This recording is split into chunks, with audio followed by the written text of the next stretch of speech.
दोस्तों, welcome to focus civil services. मेरा नाम है अभिषेक। जैसा कि आप सभी को पता है, आर ओ आर ओ 2024 11 फरवरी 2024 को अभी तक प्रस्तावित है, जो कि सामने निकल के ये डेट हमारे आ रही है। ठीक, तो आज से मैं हिंदी का ये लेक्चर स्टार्ट करने वाला हूँ, जहाँ पे हम लोग टारगेट करने वाले हैं 60 में 60 लाने के लिए। ठीक, ये हिंदी की पहला लेक्चर है। ठीक, जहाँ पर हम लोग स्टार्ट करने वाले हैं पहला चैप्टर विशेषण, विशेष और विशेषण को। ठीक, विशेष विशेषण जो हम लोग स्टार्ट करने वाले हैं वो क्यों स्टार्ट करने जा रहे हैं, पहला चैप्टर इसे ही क्यों रखेंगे, इसके लिए मैंने एक वीडियो बनाया हुआ है पहले। ठीक है, जो पहला हिंदी का इंट्रोडक्टिव वीडियो है, आप उसे ज़रूर देखें कि हम लोग किस तरीके से छः के छः चैप्टर को कवर अप करने वाले हैं। ठीक है, अब विशेष विशेषण में जो आज मैं पढ़ाने वाला हूँ उसमें कुछ आपको कॉन्सेप्ट को पढ़ाऊँगा। ठीक, प्लस उसमें फैक्ट्स को भी आपको पढ़ाऊँगा। ठीक, कॉन्सेप्ट और फैक्ट्स को पढ़ना बहुत ज़रूरी है। ठीक है, और अगर आप इस वीडियो में अंत तक बने रहेंगे तो मैं इस बात की गारंटी देता हूँ कि आपको 10 आउट ऑफ 10 यानी 10 में 10 आपके विशेष विशेषण सही होंगे। देखिए, आपको अन्य जो वीडियो यूट्यूब पे मिलेंगे वहाँ पर आपको सीधे सीधे आपको पढ़ाया जा रहा है। कुछ ही बहुत कम ही वीडियो होंगे जहाँ पर आपको कॉन्सेप्ट भी समझाया जाएगा विशेष विशेषण का। ठीक है, और ऐसे अगर आप याद करते करेंगे जहाँ पर आपको लगभग सब के लिए पर चैप्टर के लिए 2000 प्लस फैक्ट्स याद करने होंगे, तो ये याद कर पाना थोड़ा मुश्किल होगा सबके लिए। ठीक है, चलिए आगे मैं कुछ चीज़ें और डिस्कस कर लेता हूँ। ठीक है, हाँ, मैंने करंट अफेयर्स के लिए जो घटना सार है 6 मंथली वाली घटना सार के 1 लाइनर वीडियो को कवर अप कर दिया है। आप वहाँ से घटना सार देख सकते हैं। मैं लिंक जो है डिस्क्रिप्शन में डाल दूँगा।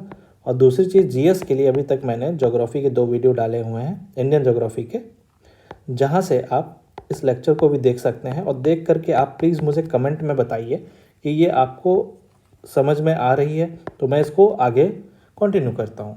ठीक है, और तीसरी बात महत्वपूर्ण कि हम लोग कौन कौन सी बुक्स को फॉलो अप करने वाले हैं, कौन कौन सी बुक्स हम लोग आज देखेंगे हिंदी में जो हम लोग यूज़ करने वाले हैं, कि जिससे हमारा कॉन्सेप्ट और जितने भी 1 लाइनर फैक्ट हैं उसको हम लोग कवर अप कर सकते हैं। ठीक, ये थोड़ा सा फोकस सिविल सर्विसेज के बारे में आप जान लीजिए, जहाँ पे आपको मिलता है क्वालिटी कंटेंट हमारा बिल्कुल क्वालिटी होगा, जहाँ से आपको क्वेश्चन आने की संभावनाएं ज़्यादा से ज़्यादा रहेंगी। और जो भी हम लोग पढ़ेंगे वो एग्ज़ाम ओरिएंटेड पढ़ेंगे। ठीक, एग्ज़ाम ओरिएंटेड कहने का मतलब है कि यूपीएससी अगर किसी क्वेश्चन को पूछ रही है उसका अपना नेचर होता है, यूपी पीसीएस अगर कुछ पूछ रही है तो उसका अपना नेचर होगा, आरओ पूछ रहा है तो कुछ थोड़ा सा इन दोनों में सिमिलैरिटी है।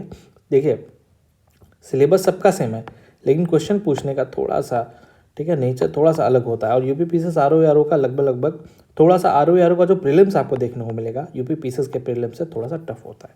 ठीक, आपको टू द पॉइंट चीज़ें पढ़ाई जाएंगी, जो भी टफ चीज़ें हैं अभी आपको लेक्चर में आगे समझ में आ जाएगा।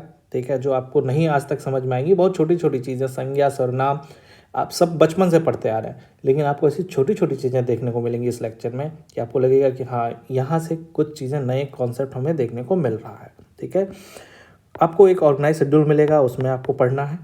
ठीक, कुछ थोड़ा मैं अपने बारे में बता देता हूँ। मेरा नाम है अभिषेक भारती, मैंने बीटेक किया है और faculty of law Delhi university से मेरा एलएलबी भी चल रहा है। ठीक है, और 4+ ईयर का एक्सपीरियंस है मुझे टीचिंग में, मेंटरिंग में, और यूपीएससी और यूपी पीसीएस के जो मेंस के आंसर्स होते हैं उसको भी मैंने एवेल्युएट किया हुआ है। RRB ALP assistant loco pilot 2018 में मैं सेलेक्टेड हूँ। आरआरबी एनटीपीसी 2019-20, ठीक, उसमें भी मैं सेलेक्टेड हूँ। लोअर पीसीएस मेंस मैंने दिया हुआ है, लोअर पीसीएस का 2018 का। ठीक है, और यूपी ट्रिपल एस सी पेट में 99 परसेंटाइल है मेरे। ठीक है, तो जो हम लोग आज बुक यूज़ करने वाले हैं, मतलब कौन कौन से बुक्स हमें यूज़ करना है। ठीक है, ये देखिए 4 बुक्स हैं हिंदी के लिए महत्वपूर्ण। ठीक, जिसमें पहली बुक जो है वासुदेव नंदन सर की बुक है, फिर ये राजपाल सिंह सर की बुक है, और ये आदित्य पब्लिकेशन के लगभग सबको पता होगा। और सबसे ज़्यादा जो प्रचलित है वो है सामान्य हिंदी की घटना चक्र की सामान्य हिंदी, जो पूर्वावलोकन है। ठीक, अब देखिए हमें इसे पढ़ना कैसे है ये समझ लेते हैं। देखिए, यहाँ पर आपको चैप्टर्स मिल जाएंगे। यहाँ राजपाल सिंह में आपको बहुत सारे चैप्टर मिलेंगे। ठीक। लेकिन वहाँ से हमें 6 चैप्टर निकाल लेने हैं जो कि ROE के सिलेबस में दिया है। उसमें जो भी कॉन्सेप्ट जो भी चैप्टर है उस चैप्टर में सारे कॉन्सेप्ट को समझाया गया है और सारे रूल्स को प्लस जो फैक्ट्स हैं उसको दिया हुआ है। और वासुदेव नंदन सर के बुक में भी यही है। तो कुछ चीज़ें यहाँ पर ज़्यादा दी गई हैं, कुछ चीज़ें यहाँ पर दी गई हैं, तो इन दोनों को मिला करके मैं एक नोट्स मैंने बनाया है, वहाँ से आपको सारी चीज़ें मिल जाएंगी। ठीक है। और यहाँ जो पूर्वावलोकन है घटना चक्र का, यहाँ से मैं आपको क्वेश्चंस करा दूंगा। ठीक है ना। और ROE के लिए जो प्रीवियस ईयर के जो भी क्वेश्चन पूछे गए हैं IAS PCS में जितने भी क्वेश्चन होंगे उसे भी मैं कराऊंगा। ठीक। तो चलिए पहला लेक्चर आज हम लोग स्टार्ट करते हैं। ये तो थोड़ा बहुत लंबा इंट्रोडक्शन हो गया। और जो आज हम लोग करने वाले हैं वो है विशेष और विशेषण। ठीक। तो विशेष विशेषण में जो हम लोग पढ़ेंगे, देखिए विशेष विशेषण को पढ़ने के लिए ना हमें संज्ञा के बारे में पता होना ज़रूरी है। विशेष विशेषण, ठीक, हमें संज्ञा के बारे में और सर्वनाम के बारे में पता होना ज़रूरी है। और पता होना क्यों ज़रूरी है कि जब हम विशेष विशेषण पढ़ते हैं ना, विशेषण क्या होता है? जो संज्ञा और सर्वनाम की विशेषता बताती हो, यही होता है विशेषण। ठीक। तो भाई जब हमें संज्ञा और सर्वनाम ही नहीं पता होगा तो हम कैसे आइडेंटिफाई कर पाएंगे, कैसे हम पता लगा पाएंगे कि विशेषण है या नहीं है, या फिर विशेष्य क्या है और विशेषण क्या है? इसी में ही अंतर हम ढूंढते रह जाते हैं। और देखिए अभी आगे जब मैं पढ़ाऊँगा तो वहाँ पे आएगा सार्वनामिक विशेषण। ठीक।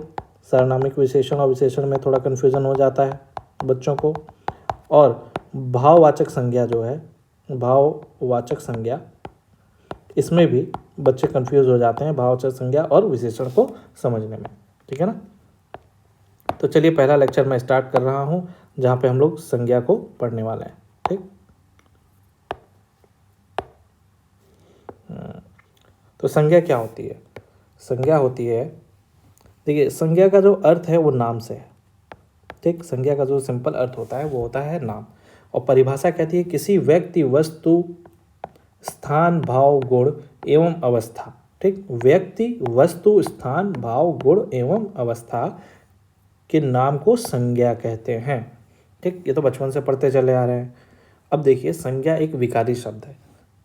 अब कई लोगों को लग रहा होगा विकारी शब्द क्या है, तो विकारी शब्द को समझ लेते हैं। विकारी शब्द देखिए दो तरीके के शब्द होते हैं। ठीक। दो तरीके के शब्द होते हैं, एक होता है विकारी और एक होता है अविकारी। तो जो विकारी शब्द होते हैं उसमें क्या होता है कि आप देखिए पहली चीज़ याद रखिए, विकारी शब्द मतलब जिसमें विकार किया जा सके यानी परिवर्तन किया जा सके, और अविकारी में परिवर्तन नहीं किया जाता है। ठीक। और परिवर्तन किस बेसिस पे हम करेंगे? लिंग, वचन एवं कारक। ठीक। लिंग में क्या होता है? स्त्रीलिंग, पुल्लिंग, वचन में और कारक, इन चीज़ों में हम परिवर्तन कर सकते हैं। लेकिन वहीं अगर अविकारी में देखेंगे तो अविकारी में क्या क्या है? क्रिया विशेषण है, संबंध बोधक शब्द है, समुच्चय बोधक शब्द है, विस्मय बोधक शब्द है। ठीक। जो ये शब्द हैं इनमें आप परिवर्तन नहीं कर सकते हैं। वो किस तरीके के शब्द हैं? तो वो हैं शब्द, पर, और, या इस तरीके कई सारे शब्द आएंगे।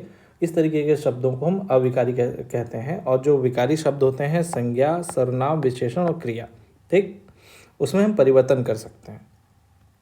ये रहा विकारी शब्द और अविकारी शब्द, यानी कि संज्ञा, सर्वनाम, विशेषण, क्रिया जब हम पढ़ते हैं तो ये विकारी है जिसमें विकार किया जा सकता है यानी परिवर्तन किया जा सकता है। जो अविकारी है वो क्रिया विशेषण है। ठीक है। उसमें हम कोई भी परिवर्तन नहीं कर सकते हैं। ठीक। इतनी बात समझ में आ गई। ठीक। चलिए आगे बढ़ते हैं। अब संज्ञा के भेद को देख लेते हैं। संज्ञा के भेद जो होते हैं वो 5 होते हैं। ठीक। जो पहला है वो है व्यक्तिवाचक संज्ञा, दूसरा है जातिवाचक संज्ञा, तीसरा है भाववाचक संज्ञा, चौथा समूहवाचक और पांचवा द्रव्यवाचक। तो पहला ये देख लेते हैं। पहला है व्यक्तिवाचक संज्ञा। व्यक्तिवाचक संज्ञा होती है एक व्यक्ति, वस्तु एवं स्थान का बोध कराते हैं। ठीक। तो जो व्यक्तिवाचक संज्ञा है इसका मतलब होता है, आप देखिए इसको याद करने का तरीका क्या है कि उसकी तरह दुनिया में कुछ भी नहीं हो। ठीक है ना। उसकी तरह दुनिया में आपको कुछ भी देखने को ना मिले, बिल्कुल अकेला हो, उस तरीके का आपको दुनिया में कुछ भी नहीं मिलेगा। तो कोई भी व्यक्ति हो, उसका नाम, ठीक, वस्तु हो और स्थान हो। ठीक। नाम तो नहीं, कोई व्यक्ति हो। ठीक। मान लीजिए सुनील है, आपका नाम मान लीजिए सुनील है या किसी पर्सन का नाम सुनील है, तो सुनील जैसा कोई भी नहीं दुनिया में, ठीक।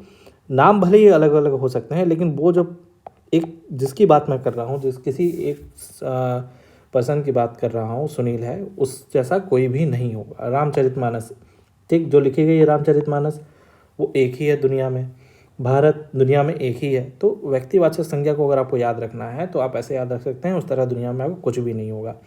अच्छा, नोट में हम लोग देख लेते हैं कि कोई व्यक्ति एवं वस्तु का प्रयोग एक से अधिक के लिए किया गया हो तो ये सब समूहवाचक संज्ञा बोध कराते हैं। अगर व्यक्ति हो, वस्तु हो, कुछ भी हो, जिसका प्रयोग एक से अधिक के लिए किया जा रहा है तो वो समूहवाचक माना जाएगा। समूहवाचक अभी हम लोग आगे देखेंगे, ठीक। दूसरा है जातिवाचक संज्ञा। जातिवाचक संज्ञा होता है कि जो जिन संज्ञा शब्दों से एक ही प्रकार की वस्तुओं अथवा व्यक्तियों का बोध हो, ठीक। अब देखिए जातिवाचक क्या है कि मान लीजिए कि कोई क्लास है, ठीक, कोई क्लास है, एक तरीके से इसको समझते हैं, ठीक। कोई क्लास है, वहाँ पर लड़के और लड़कियाँ पढ़ते हैं, ठीक है, लड़के और लड़कियाँ हैं। अब लड़कों में कई सारे होंगे, सोनू मोनू कई सारे होंगे, ठीक। तो ये सोनू मोनू क्या थे? ये थे व्यक्तिवाचक संज्ञा। अब यही अगर जितने भी लड़के हैं उनको अगर मुझे आइडेंटिफाई करना है तो कैसे उनकी जाति क्या बता सकते हैं? उनकी जातिवाचक संज्ञा हो जाएगी लड़का, ठीक। जो लड़कियां होंगी, सीता गीता अगर होंगी तो उनकी जो जातिवाचक संज्ञा हो जाएगी वो लड़कियां हो जाएंगी, ठीक। तो कोई लड़का जैसे एग्जाम्पल के लिए समझते हैं, वकील, पर्वत, जितने भी पर्वत, मान लिए कि हिमालय पर्वत है, हिमालय पर्वत श्रेणियाँ में बहुत सारे पर्वत हैं, ठीक। तो उनका अलग अलग नाम है, ठीक है, चाहे धौलागिरी हो, चाहे वो आपकी हिमालय अपना एवरेस्ट ही हो, इस तरीके जो भी हैं उनका जो उनके समूह तो नहीं कह सकते हैं, अगर उनको हमें आइडेंटिफाई करना है तो उन्हें जातिवाचक संज्ञा के रूप में हम लोग समझते हैं। राष्ट्रपति हुआ, जुलाहा हुआ, ठीक। आगे चलिए बढ़ते हैं, आगे में देखते हैं भाववाचक संज्ञा। भाववाचक संज्ञा मतलब भाववाचक जहाँ पर व्यक्ति या वस्तु के गुण, धर्म, दशा, ठीक, दशा आदि का बोध हो, ठीक। गुण का बोध हो रहा है, धर्म का बोध हो रहा है, दशा का बोध हो रहा है, ठीक। अच्छा, इसे अगर भाववाचक को आपको याद रखना हो तो आप ऐसे याद रख सकते हैं कि कोई भी ऐसी चीज़ जिसको प्लेट में ना रखा जा सके, ठीक, तो वो भाववाचक संज्ञा है। बुढ़ापा, अगर बुढ़ापा क्या है? एक भाव है, ठीक। मोटापा, बचपन, मिठास, ये क्या है? एक भाव है, ठीक। तो इसे आप क्या प्लेट में रख सकते हैं? नहीं रख सकते हैं, तो ये भाववाचक संज्ञा में आते हैं। चलिए आगे देखते हैं, चौथा जो है वो है समूहवाचक संज्ञा। समूहवाचक या समुदायवाचक संज्ञा बोलते हैं इनको। तो समूह मतलब समूह में रहना, ठीक, इस तरीके से आप लोग याद रख सकते हैं। तो जिन संज्ञा शब्दों से व्यक्ति अथवा वस्तु के समूह या समुदाय का बोध होता है, ठीक। अब मैंने आपको एग्जांपल दिखाया, क्लास है, ठीक, उस क्लास में लड़के और लड़कियां हैं, हाँ। तो जो क्लास है वो लड़के और लड़कियों का एक समूह है, ठीक। तो जो कक्षा जिस कक्षा में लड़के लड़कियां पढ़ रहे हैं, तो कक्षा वहाँ का उन बच्चों के लिए जो बच्चे वहाँ पढ़ रहे हैं उन बच्चों का वो समूह है। तो उन समूह को अगर हमें बताना हो कैसे, तो कक्षा हो जाएगा, समूह हो जाएगा, ठीक। तो संसद हुआ, संसद में जितने भी हमारे MPs होते हैं वो वहाँ बैठते हैं, तो उसके लिए वो संसद हो गई, ठीक। कुंज हो गया, सभा हो गई, मंत्री परिषद, पुस्तकालय, ठीक, पुस्तक जहाँ ढेर सारी पुस्तक रखी गई हैं, पुस्तकालय। तो उस तरीके से वो समूहवाचक है, समुदायवाचक संज्ञाओं से हम लोग समझते हैं। आगे जो पांचवा है द्रव्यवाचक संज्ञा है। द्रव्यवाचक जहाँ पे कोई भी द्रव्य आ जाए, ठीक, सोना हुआ, चांदी हुआ, गेहूँ हुआ, चावल हुआ, किसी धातु या द्रव्य का बोध होता हो, उसका मतलब होता है द्रव्यवाचक संज्ञा, ठीक। चलिए एक और तरीका है जिसे संज्ञा का भेद होता है, जिसे हम कहते हैं व्युत्पत्ति के आधार पर संज्ञा के भेद। तो देखिए ये 3 तरीके के होते हैं, रूढ़ संज्ञा, यौगिक संज्ञा और योग। बहुत आसान है। रूढ़ संज्ञा वो होते हैं जिसके सार्थक खंड ना किया जा सके, मतलब उसके और दूसरा खंड नहीं होगा, खंड नहीं किया सकते। जैसे कमल हुआ, नाक हुआ, इसको हम लोग खंड में नहीं कर सकते। यौगिक हुआ जो जहाँ पर सार्थक शब्दों से बने होते हैं, 2 सार्थक शब्दों से ये बने होते हैं। जैसे विद्यालय हो गया, घुड़सवार हो गया, इसमें 2 शब्द जुड़ करके बने हैं यौगिक मतलब जुड़ करके बनना। और योग ऋण होता है, बने तो होते हैं वो 2 शब्द से, ठीक है ना। ऐसे शब्द जो यौगिक तो होते हैं किंतु अपने सामान्य अर्थ को ना प्रकट करके किसी परंपरा से विशेष अर्थ का प्रकट करते हैं। जैसे पंकज हो गया, जलज हो गया, ठीक, ये विशेष अर्थ प्रकट करा रहे हैं, ठीक। तो हमारा यहाँ पे संज्ञा हो गया कंप्लीट। आगे हम लोग बढ़ते हैं सर्वनाम की तरफ, ठीक। तो सर्वनाम मैंने बताया सर्वनाम क्यों पढ़ रहे हैं, तो सर्वनाम क्या है, बचपन से पढ़ते चले आ रहे हैं सर्वनाम को। तो सर्वनाम जो संज्ञा के बदले आता है, ठीक, जो शब्द पूर्वापर संबंध से किसी भी संज्ञा के बदले आता हो। यानी कि अगर आपका नाम सोनू है और अगर आपको मैं बुला रहा हूँ या फिर कोई भी आपको संबोधन कर रहा है आपका, ठीक, तो वो बोल रहा है कि वह लड़का वहाँ खड़ा है, तो यानी कि आपके सोनू के जगह पे जो दूसरा नाम प्रयोग हो रहा है, यानी संज्ञा के बदले जो भी आपको इंडिकेट करने के लिए यूज़ किया जा रहा है वर्ड, वो आपका सर्वनाम होता है। तो सर्वनाम में कुल जो मूल सर्वनाम है उसकी संख्या 11 होती है, जिसमें आता है मैं, तू, आप, यह, वह, जो, सो, कौन, क्या, कोई, कुछ, ठीक। अब इनके भेद हो जाते हैं। अब भेद से हम लोग समझेंगे कि किस किस तरीके के सर्वनाम होते हैं। तो एक होता है पुरुषवाचक सर्वनाम, एक होता है निश्चयवाचक सर्वनाम, अनिश्चयवाचक, संबंधवाचक, प्रश्नवाचक, निजवाचक, ठीक। तो पुरुषवाचक सर्वनाम है, ठीक। पुरुषवाचक सर्वनाम से क्या मतलब है, पुरुषवाचक जो सर्वनाम शब्द वक्ता, श्रोता अथवा किसी अन्य व्यक्ति के लिए प्रयोग किया जाता है, ठीक है ना। वक्ता हो, श्रोता हो या फिर कोई अन्य व्यक्ति है उसके लिए प्रयोग हो रहा है। तो देखिए पुरुषवाचक सर्वनाम में 3 तरीके के होते हैं, जिसमें उत्तम पुरुष होता है, मध्यम पुरुष होता है और अन्य पुरुष होता है। तो मध्यम पुरुष, उत्तम पुरुष मतलब कि अब से एग्जाम्पल से समझते हैं, ठीक। मान लीजिए ये आप हैं, ठीक, आप हो गए उत्तम पुरुष, आपके सामने आपका दोस्त है तो वो हो गया मध्यम पुरुष, ठीक, आप दोनों के लिए। और ये आदमी तीसरा यहाँ कहीं बैठा हुआ है, आप दोनों जब बात कर रहे हैं एक दूसरे से तो आप अपने लिए क्या यूज़ करेंगे, मैं या हम यूज़ करेंगे, ठीक। मध्यम पुरुष होगा तो आप इसको क्या बोलेंगे, तू, तुम, आप, ठीक। आप किसी तीसरे पर्सन को दोनों मिलकर के अगर इंडिकेट कर रहे हैं तो आप ये क्या कहेंगे, यह व्यक्ति, वह व्यक्ति या ये वे करके आप यूज़ करेंगे, ठीक। तो उत्तम पुरुष, मध्यम पुरुष और अन्य पुरुष। तो पुरुषवाचक सर्वनाम में ये 3 भेद होते हैं और जो भी वक्ता, श्रोता अथवा या अन्य किसी व्यक्ति के लिए जो भी चीज़ें प्रयोग हो रही हैं इसी 3 में इसी को पुरुषवाचक सर्वनाम कहते हैं, ठीक। आगे चलिए बढ़ते हैं। आगे है निश्चयवाचक सर्वनाम। निश्चय से आपको समझ में आ रहा होगा जहाँ पे निश्चित चीज़ों की बात की जा रही है, ठीक। तो ऐसे सर्वनाम शब्द जहाँ जो निकट या दूर स्थित किसी व्यक्ति या वस्तु की ओर निश्चय पूर्वक संकेत करे, ठीक। जहाँ निश्चित कोई भी चीज़ निश्चित है, ठीक, या वह, जैसे वह मनुष्य नहीं देवता है, उदाहरण के लिए देख लेते हैं, वह मनुष्य नहीं देवता है, ठीक। तो जो वह है यहाँ पर तो कोई संशय नहीं है, ठीक, कोई भी संशय नहीं है कि वह मनुष्य नहीं देवता है, ठीक। यहाँ पे जो बात की जा रही है वहाँ पे निश्चित बात की जा रही है, ठीक। तो वह क्या हो गया हमारा निश्चयवाचक सर्वनाम में, यह और वह जो है निश्चयवाचक सर्वनाम में आता है। तो अनिश्चित सर्वनाम क्या है, ऐसे सर्वनाम शब्द जिससे किसी निश्चित व्यक्ति का बोध नहीं होता, ठीक। वहाँ पर निश्चित व्यक्ति का बोध नहीं हो रहा है, तो निश्चित व्यक्ति का बोध नहीं, ऐसे कौन से सर्वनाम है, तो कोई और कुछ। जो कोई कुछ है ऐसे जो शब्द हैं जब भी आएंगे, कोई मतलब जहाँ पे कोई निश्चितता नहीं है, जहाँ अनिश्चय है, यानी कोई जब बात करेंगे तो कोई है, कोई व्यक्ति है, ठीक है ना। कुछ मतलब कुछ खाने को दे दो, मतलब उसका कोई भी निश्चितता नहीं। इतनी बात तो समझ में आ ही गई होगी, बहुत बेसिक सी बात है। आगे देख लेते हैं संबंधवाचक सर्वनाम, जहाँ संबंध की बात हो, ठीक। ऐसे सर्वनाम शब्द जो किसी दूसरे संज्ञा या सर्वनाम से संबंध स्थापित करने के लिए प्रयोग किए जाते हैं, ठीक। जैसे कि जो, सो, जैसा, वैसा, ठीक। जो, सो का उदाहरण देख लेते हैं, जो करेगा सो भरेगा। तो ये जो और सो मिलकर के संबंधवाचक सर्वनाम बना रहे हैं। प्रश्नवाचक सर्वनाम ऐसे शब्द जहाँ पे प्रश्न की आपको बोध कराए। जो सर्वनाम शब्द संज्ञा के स्थान पर तो आते ही हैं किंतु वाक्य को प्रश्नवाचक बनाते हैं, क्या, कौन, कैसे, ठीक। तो ये तो बिल्कुल आसान है, ये समझ में आ जाएगा। अगला है निजवाचक सर्वनाम। निजवाचक में निजता का, यानी कि जहाँ पर आपको अपने खुद से रिलेटेड सारी बातें शब्द जो बोध कराए, जैसे कि आप, अपना, अपने आप ही, ऐसे सामान्य शब्द जिनका प्रयोग स्वयं के लिए किया जाता है, तो वो निजवाचक हो गया। जब आप खुद के लिए, स्वयं के लिए करते हैं तो मैं ये काम स्वयं कर लूँगा, ठीक।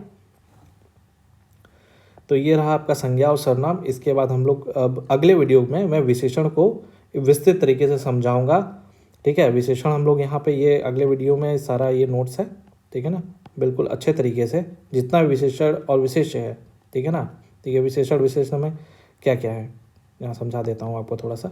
ये डायग्राम देख लेते हैं विशेषण का।